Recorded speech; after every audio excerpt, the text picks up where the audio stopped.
C'était jusqu'à ce moment que j'ai pas compris que vous avez les deux têtes. Pour moi, je suis arrivé au Maroc il y a 6 mois, mais je pense que j'ai déjà établi les meilleures relations de travail avec monsieur le directeur, parce que la coopération allemande travaille dans beaucoup des secteurs,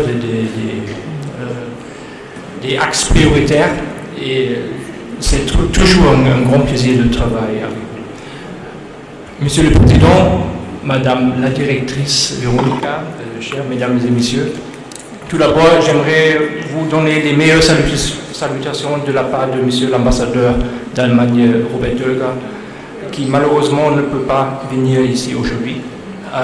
Pour moi, personnellement, c'est un grand honneur et plaisir d'être parmi vous aujourd'hui et avoir la possibilité de donner quelques très courts, je promets, très courts mots de bienvenue ce soir. Mesdames et messieurs, nous avons déjà en parlé, le Maroc est l'un des pays du monde le plus confronté au stress hydrique. Il y a une grande différence entre l'offre et la demande d'eau. En 2020, estimé à 1,8 milliard de mètres cubiques par an. Le Maroc est très vulnérable au changement climatique, qui se traduisent par une fréquence des périodes de sécheresse toujours plus intense et plus longue cette dernière décennie. Le Maroc a connu une diminution constante et absolue sur ces 60 dernières années, et la disponibilité en eau en 1960, c'était environ 2560 mètres cubiques par personne par an. En 2020, environ 620 mètres cubiques. Mesdames et messieurs, l'eau, c'est la vie. Et vu l'importance de l'eau pour le développement économique et social du Maroc, il est important pour nous de coopérer pour rendre la gestion des ressources hydriques plus efficace et résiliente.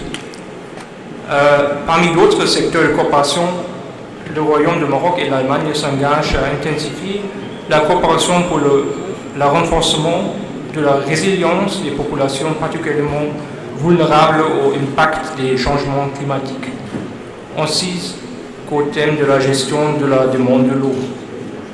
Mais concernant toutes les questions de l'eau, une chose reste importante et peut-être aussi un peu compliquée.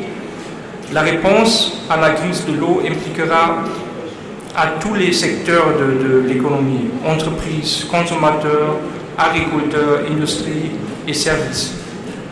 Pour ça, on a besoin d'une bonne gouvernance et il reste quelques travail à faire, pas seulement au Maroc, apparemment aussi dans tout le monde, parce que, comme vous le savez, avec des 29 degrés au milieu de février à Rabat ou Casablanca, le changement climatique ne connaît pas des frontières. Et avec ça, je vous remercie pour votre attention et bonne continuation. Merci.